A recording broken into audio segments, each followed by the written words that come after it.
Hello, Eastside Youth. This is our weekly kind of recap what we talked about on Sunday night.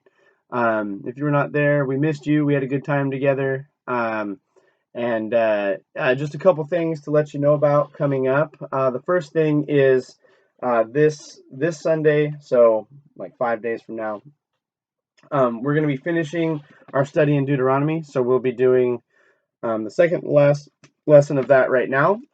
But we'll be finishing that this Sunday. Also, this Sunday is Bethany's, as of right now, Bethany's um, thank you celebration, goodbye, kind of just time to spend with Bethany, fire pit at the church, and just be there. Normal youth group time. We'll do the lesson, and then afterwards we'll go outside and roast some dogs and hang out with Bethany and do that type thing. So yeah, that's what's coming up. Also this Sunday, if you're interested, and I'm going to talk more with you guys about this coming up, but is a children's church or a kids ministry meeting after the second service this Sunday.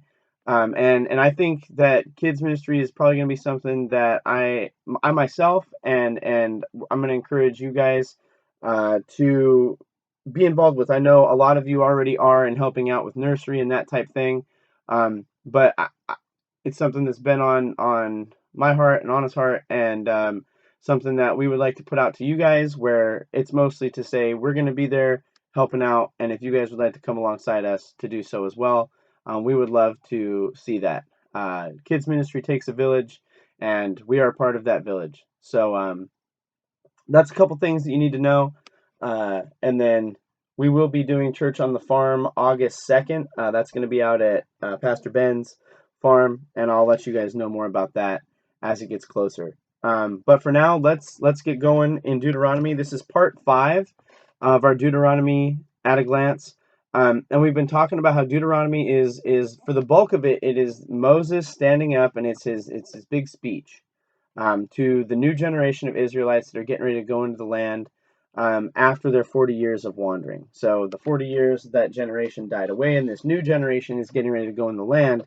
And this is Moses's speech. And this section that we talked about on Sunday is actually kind of his closer. It's his big finish, his application section, and yeah, it's what we talked about. Is it's not what we expected. So we're not going to go through all of this big stuff, but essentially what Moses does, we're in Deuteronomy 29 and 30. This section was called application. Is Moses gathers the people around, and he essentially lays out the goodness of God. He says, God has cared for you. He brought you out of slavery. He's made you a people. He's been patient with you. He's wandered around the desert. Moses even takes a second to note, like, you see those sandals on your feet? They didn't even wear out. You didn't have to buy new sandals the whole time. You're wandering around in this desert. Like, God has been watching out for you this whole time. And then he stands before them, and he brings up the covenant, and he's like, this thing that God has like established with you and he's promising you goes all the way back to Abraham, Isaac, and Jacob. And so when we're talking about the book of Deuteronomy as a whole, it is kind of the end cap of a 5-book series called the Torah. It starts with Genesis, ends with Deuteronomy. And so in this closing section, Moses brings a lot of this stuff back to the original promise of God to Abraham, Isaac, and Jacob, that he was going to make them a people, make them a nation, give them a land, and bless the world through them. And then there's this weird section. I wanted to read it real quick. It's Deuteronomy 29:14. He says, "It is not with you alone that I am making this sworn covenant, but with whoever's standing here with us today before the Lord our God, and with whoever is not here with us today."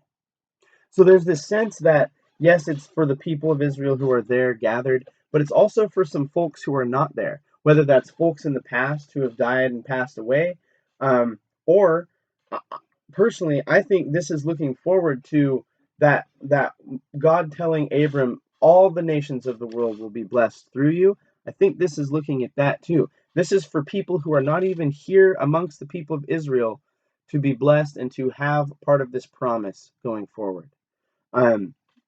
And then he goes on to talk more about how God saved them, and how he has delivered them, and how God, uh, will establish his people. But in doing that, Moses kind of takes on this almost hypothetical speech where he starts to talk about, like, once you've come into the land and you've been established, and let's say, and then he starts to play devil's advocate a little bit. He says, let's say that you're in the land and you are not doing the things that God has asked you to do. You are not showing that you love the Lord your God. You're not obeying his commands. What then? What will the people say? It says, the people will say, it's because they abandoned the covenant of the Lord, the God of their fathers, which he made with them when he brought them out of the land of Egypt, and went and served other gods and worshipped them, gods they did not know, whom he'd not allotted to them. Therefore the anger of the Lord is kindled against this land, bringing upon it the curses written in this book. And the Lord uprooted them from their land in anger and in fury and great wrath, and cast them into another land, as they are this day. So in other words, Moses is projecting this thing, and he's like, what do the people say? And that section assumes that when that happens, or if that happens, God will remove the people out of the promised land. And we talked about how, like, if you had like a jumbo sized pizza in the hallway and everybody's staring at it, and you know it's out there, and you say it's a magical pizza that's whatever flavor you want, and it changes for each person, and then and you're like standing at the door ready to go get the pizza, and then the last thing the person says is like, hey, like, after you eat the pizza, if you don't, you know limit yourself to one slice, or limit however, it's gonna make you sick. You're gonna get super sick. You are less motivated to go for the pizza. And here Moses is saying, like, when you guys come into the land, eventually you could screw up. You have a choice to make. But Moses instantly assumes that these people are going to not follow through. And it says, one day when you've been taken out of the land, the people will say that it is because you've turned your back on your God that you were taken out of the land. In other words, they're standing on the edge of this land to go in to take it, and that's what Moses tells them. And that's not a very good motivator to, like, go in to take the land. Now, it is a good motivator that if you decide we are going in, to then respond and go in and follow through with the things that God has told them. And then Deuteronomy 29:29 is one of these weird verses that I think challenges Christianity in a lot of ways today. It says, the secret things belong to the Lord our God, but the things that are revealed belong to us and to our children forever, that we may do all the words of this law. And we talked about how, like, in Christianity, and not just Christianity, but like at least our little slice of the Christian scope is we give a lot of attention to the things that we can know, or what we can understand, or what we can learn about God. And that's not necessarily bad, but verses like this remind us that there's a limit to that. Like, there is an aspect of mystery, and there's an aspect of God being beyond what we can figure out and what we can comprehend. And even in the moments where we think we've got something on lockdown, maybe we don't, because God is bigger than us just putting all the pieces together. Also, I'd remind you that the person who wrote that, the person who said the secret things belong to the Lord our God, is a man who spent a lot of his time talking face to face with God inside a tent.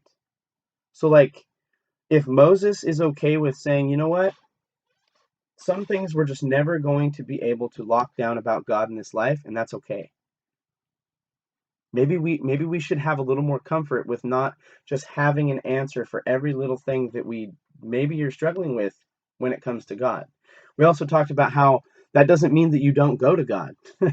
uh, it's when you get to that point where it's like, I do not get this, I don't know what's going on. That is the time to hit the word, be praying, talk to trusted people that you trust to give you spiritual guidance in that thing. That is the key, is that we don't just go, you know what, I'm done, forget it. But it's okay, even if we've saw all those things out and we still do not feel like we understand or come to grips with it. It's okay, because our faith is not based on us making sure that we check all the boxes of, yes, I get it, yes, I get it, yes, that makes sense. Our faith is in God, period, and that's it. And then we get to work out what we can figure out about our God, and he has revealed a lot of himself. So from there, Moses calls for repentance and forgiveness. And what's the interesting thing is again, Moses is projecting into the future to a time where the people have already gone into the land. They've been taken out of the land into captivity. And if you're joining us for Sunday morning youth, that's what we're talking about. The people have been taken into captivity, and they're getting ready to be, and it's not going to be good. And then it talks about how if in captivity, if outside the land, the people turn back to God and they turn it around and they seek God, God is there with them. So just as God has been wandering around the desert with them for those 40 years, he didn't wait at the entrance to the land and go, well, I'll just kick it for 40 years while I wait for them to show up. No, God went with them. Same, God goes with them if they're deported out of the land. That's big. Because then when they respond, it says, then the Lord your God will restore your fortunes. This is Deuteronomy 30, verse 3. And have mercy on you, and he will gather you again from all the peoples where the Lord your God has scattered you. And then verse 4 is huge. It's powerful. And it's something that we should be thinking about as Christians. Jesus' ability to save from sin and the extent to which that can reach into different things in our lives. It says, if you're outcasts from the uttermost parts of heaven, from there the Lord your God will gather you, and from there he will take you. In other words, he's not going to stop. And there's no thing that we can do that disqualifies us from the grace of Jesus, from the salvation that he offers. If we respond in faith and turn back and say, God, I need you, even if we're in the uttermost parts of heaven with what we've done, from there the Lord will gather you. And then it goes on to say that he'll bring you into the land. And then it talks about how he'll circumcise your heart. He'll change your heart. He'll cut part of your heart so that way there's something different about how you're going to worship your God. And this is all things that I think the people were supposed to hear this, and they were supposed to do it there. They were supposed to say, no, we need that heart change now when we go into the land, not 10, 100,000 years ahead of time after we've goofed and had to be deported. And at the end of verse 30, or chapter 30, sorry, Moses gives a choice. He gives them a choice. He says, verse 15, see, I have set before you today life and good, death and evil. And if you obey the commandments of the Lord your God that I command you today, by loving the Lord your God, walking in his ways, keeping his commands and statutes and rules, you'll live and multiply in the land the Lord your God will bless you in the land that you are entering to take possession of it. But if your heart turns away and you will not hear, but are drawn away to worship other gods and serve them, you shall surely perish. And that is coupled with the idea that even if they do this one, we know, because Moses has said in the previous section, that there is still hope. God still does not say, you're done.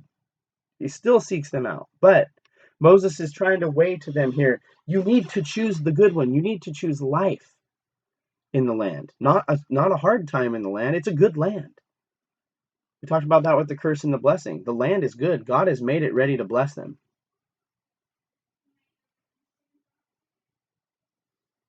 He says, therefore choose life that you and your offspring may live, loving the Lord your God, obeying his voice, and holding fast to him, because he is your life and length of days, that you may dwell in the land that the Lord swore to your fathers, to Abraham, to Isaac, and to Jacob. So that's his closer. He says, he pretty much boils the whole thing down to him. He says, guys, it's pretty easy. Love the Lord your God. Show that you love the Lord your God by obeying his voice. And when it gets tough, hold fast to him. If they have questions about why, he says, because God is your life and your length of days. He is the only reason you're here. He's the only reason that you have the land. He's the only reason that you are a people. That is Moses' message to Israel. And it's essentially the message to us as Christians. The only reason that we have new life in Christ is because of Jesus. He is our life. He is our length of days. And then he brings it all the way back to Genesis with Abraham and Isaac and Jacob. And that's the end of Moses' speech, but that is not the end of Deuteronomy. So next week we're going to be talking about the end of Deuteronomy. How does it end? Because Moses is done talking, but we still got a couple chapters to go. I appreciate. Sorry, this recap was a little bit longer, but it was something that has been really impactful to me in the last couple weeks in reading about it and doing that. Anyway, love you guys. Stay safe. We're looking forward to seeing you on Sunday. As always, don't forget Sunday morning youth as well at 8:45. But yeah, take care. Stay hydrated. We'll see you guys soon. Bye, guys.